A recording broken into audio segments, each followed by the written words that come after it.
Assalamualaikum warahmatullahi wabarakatuh. Hai anak kelas 6. Bagaimana kabarnya hari ini? Masih tetap semangat kan mengikuti PJJ hari ini? Kita masih melanjutkan bab mengenai bangun ruang. Hari ini kita akan bahas mengenai tabung. Tabung merupakan salah satu dari bangun ruang. Tabung memiliki ciri-ciri. Yang pertama, memiliki dua rusuk lengkung. Memiliki sisi alas dan tutup yang berbentuk lingkaran yang sama besar. Tidak memiliki titik sudut dan memiliki sebuah sisi lengkung yang disebut selimut tabung. Sekarang kita akan membahas mengenai bagian-bagian dari tabung yang perlu kalian ketahui. Yang pertama yaitu bagian lingkaran yang berada di atas, yang disebut sebagai tutup. Sebaliknya, bagian lingkaran yang berada di bawah itu disebutnya alas. Dan sisi lengkung yang berada di antara tutup dan alas itu dinamakan selimut tabung. Jadi selimut tabung letaknya berada di antara tutup dan alas. Selanjutnya ada lagi tinggi tabung. Tinggi tabung dihitung dari garis dari titik tutup ke alasnya. Selain tinggi tabung ada juga rusuk. Ini menunjukkan sisi lengkung yang berada di tutup dan alas tabung. Itu yang dinamakan rusuk.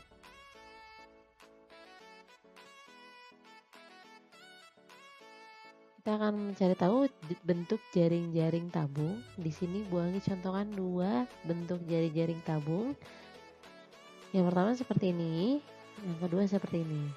Keduanya sama-sama terdiri dari dua lingkaran. Yang membedakan hanya posisinya, yang satu berseberangan seperti ini. Mohon maaf, bertolak belakang seperti ini, yang satu berseberangan seperti ini. Posisinya sama-sama di tengah. Itu yang membedakan dua jaring-jaring tabung berikut. Jadi terdiri dari satu sisi lengkung yang berbentuk seperti persegi panjang. Ini adalah sisi lengkung dari jaring-jaring tabung. Dan lingkarannya yang atas dan bawah sebagai tutup dan alasnya. Selanjutnya kita akan membahas mengenai cara mencari atau menghitung volume tabung. Cara menghitung volume tabung yaitu dengan cara luas alas dikali tinggi. Karena alasnya berbentuk lingkaran, maka dituliskannya pi r kuadrat dikali T. Dengan tampilan seperti ini. T adalah tinggi tabung dari titik tutup ke alasnya, memanjang ke bawah, ini disebut tinggi tabung. Dan R kuadrat merupakan jari-jari dari alas atau tutupnya. Bebas, jadi mau dipakai jari-jari yang mana karena bentuknya sama-sama, ukurannya sama, jadi boleh dipakai jari-jari tabung alasnya atau tutupnya. Baru dikali dengan pi. Pi-nya ya masih ingat, kalau kelipatan 7 maka yang digunakan pi-nya adalah 22/7. Tapi kalau yang diketahui adalah bukan kelipatan 7, maka yang digunakan adalah 3,14. Tapi gimana Bu kalau yang diketahui adalah luas alas dan volumenya, dan yang dicari adalah tingginya? Kalau yang dicari tingginya, maka kita tinggal menuliskan volume dibagi luas alas. Luas alasnya masih sama carinya, pi dikali R kuadrat. Dan terakhir, kalau yang diketahui adalah volume dan tingginya, dan kita disuruh mencari luas alasnya, maka tinggal volume dibagi tinggi. Selanjutnya kita akan membahas bagaimana cara menghitung luas permukaan tabung. Tadi masih ada yang ingat bagaimana bentuk jaring-jaring tabung? Jaring-jaring tabung terdiri dari dua buah lingkaran dan sebuah sisi lengkung. Di sini bentuknya seperti persegi panjang ya, tapi ini merupakan sisi lengkung dari tabung. Maka cara mencari luas permukaan tabung yang itu tinggal kita kalikan saja 2 dikali luas alas ditambah selimut tabung. Bu, luas alasnya itu apa, Bu? Luas alas merupakan bagian tutup dan alasnya, yang ini dan ini. Karena bentuknya adalah lingkaran, maka tinggal kita masukkan 2 dikali pi dikali R kuadrat.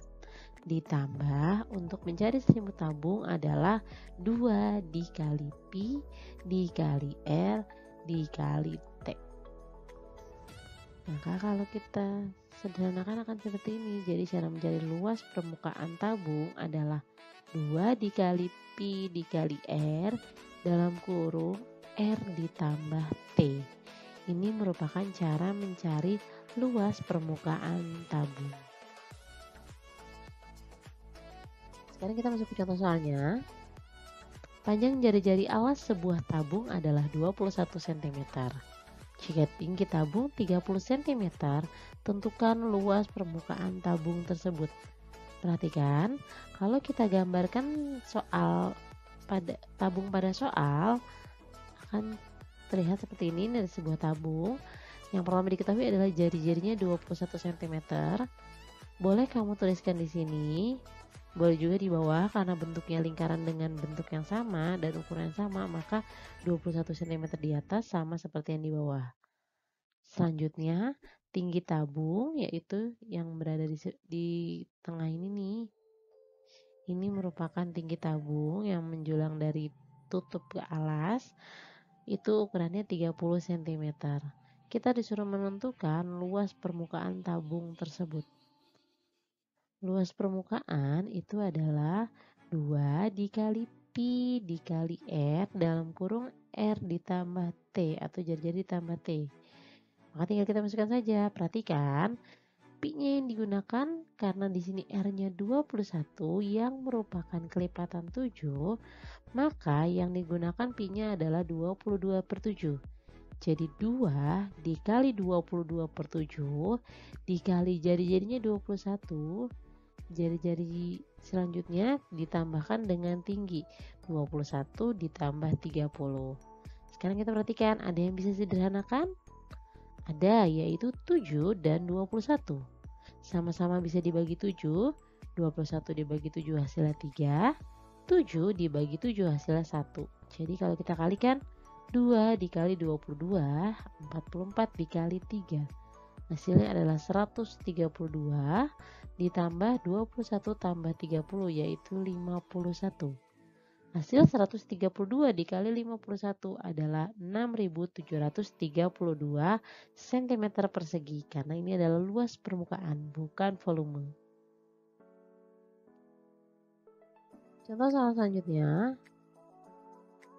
Sebuah tangki berbentuk tabung terisi penuh oleh air. Pada tangki tersebut tertulis volume 7.000 liter. Jika tinggi tangki tersebut 3,5 meter, berapakah luas alas tangki tersebut? Yang diketahui volumenya yaitu 7.000 liter dan tingginya yaitu 3,5 meter. Kalau diperhatikan, antara satuan kedua angka tersebut memiliki perbedaan, yang 1 liter, yang 1 meter. Karena berbeda, jadi kita harus samakan dengan mengubah satuan tersebut ke desimeter. 7.000 liter diubah ke desimeter itu tidak ada perubahan sama sekali. Jadi hanya tertulis 7.000 desimeter kubik. Sedangkan untuk meter, kalau kita turunkan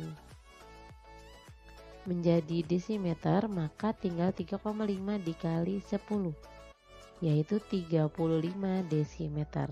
Nah, sekarang satuannya sudah sama, kita tinggal masukkan untuk mencari luas tangki. Cara mencari luas tangki yaitu volume dibagi tinggi.